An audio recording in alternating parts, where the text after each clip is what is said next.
এক বিতর্ক শেষ হতে না হতেই আরো এক বিতর্কের সামনে দাঁড়িয়ে ডক্টর মোহাম্মদ ইউনূস। এবার ইসরায়েলকে 100 কোটি টাকা সহায়তা দেওয়ার খবর চাউর হয়েছে গণমাধ্যমে।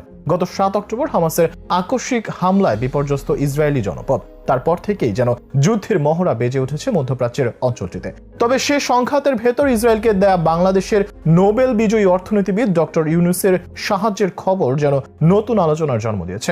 কিন্তু আসলে কি ইসরায়েলকে 100 কোটি টাকা দিয়েছেন ডক্টর ইউনূস, নাকি কোনো সূত্র ছাড়াই খবর প্রকাশ করে আলোচনায় আনা হয়েছে নোবেল বিজয়ীকে?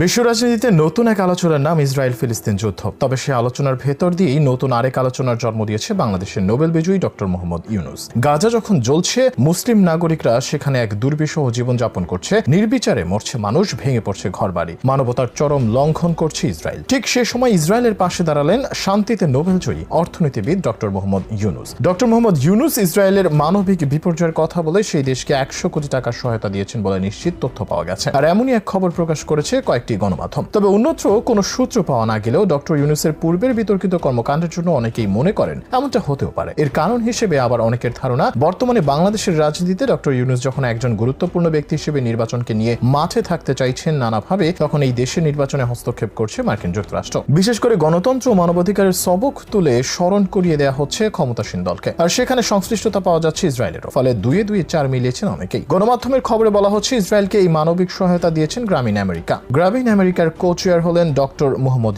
ইউনূস। তিনি গ্রামীণ আমেরিকার প্রতিষ্ঠাতাও বটে। গ্রামীণ আমেরিকার 2 জন কো-চেয়ারের মধ্যে ডক্টর ইউনূস একজন, অন্যজন হলেন জন এফ ম্যাকারো জুনিয়র। গ্রামীণ আমেরিকার সিইও আন্দ্রিয়া। সাম্প্রতিক সময় ইসরায়েলের পররাষ্ট্র দপ্তরে এক বিবৃতিতে দেখা যায়, ইসরায়েলের উপর হামাসের আক্রমণের পর যে সমস্ত ব্যক্তি এবং প্রতিষ্ঠান তাদেরকে সহায়তা দিয়েছে, তাদের প্রতি ইসরায়েলের সরকার কৃতজ্ঞতা জানিয়েছে। এই সহায়তা দানকারীদের তালিকায় গ্রামীণ আমেরিকাও রয়েছে। গণমাধ্যম বলছে, গ্রামীণ আমেরিকা ইসরায়েলের ক্ষতিগ্রস্ত মানুষের জন্য স্বাস্থ্য এবং মানবিক সহায়তা হিসেবে $1 কোটি প্রদান করেছে বলে জানা গেছে, যা বাংলাদেশি টাকায় 100 কোটি টাকারও বেশি। ডক্টর মোহাম্মদ ইউনূস একজন বাংলাদেশের নাগরিক। ইসরায়েলের সঙ্গে বাংলাদেশের কোনো কূটনৈতিক সম্পর্ক নেই। তবে গ্রামীণ ব্যাংকের ব্যবস্থাপনা পরিচালক হিসেবে দায়িত্ব পালন করছিলেন ডক্টর ইউনূস। সরকারি এই প্রতিষ্ঠানের ব্যবস্থাপনা পরিচালক হিসেবে তিনি অন্তত 28টি বিভিন্ন প্রতিষ্ঠান তৈরি করেন। এই সমস্ত প্রতিষ্ঠানের টাকা দিয়ে তিনি মার্কিন যুক্তরাষ্ট্রে তৈরি করেন $1 বিলিয়ন গ্রামীণ আমেরিকা। গ্রামীণ আমেরিকার মূল লক্ষ্য হলো সেখানে নারীর ক্ষমতায়ন এবং ক্ষুদ্র ঋণ প্রকল্পের মাধ্যমে দরিদ্র মানুষকে সহায়তা করা। গ্রামীণ আমেরিকা এর আগে হিলারি ক্লিন্টনকে অনুদান দিয়েছিল তাকে নির্বাচনে সহায়তা করার জন্য, আর এবার সহায়তা দিল ইসরায়েলকে। ইসরায়েলের ইহুদিবাদের বিরুদ্ধে যখন সমগ্র মুসলিম বিশ্ব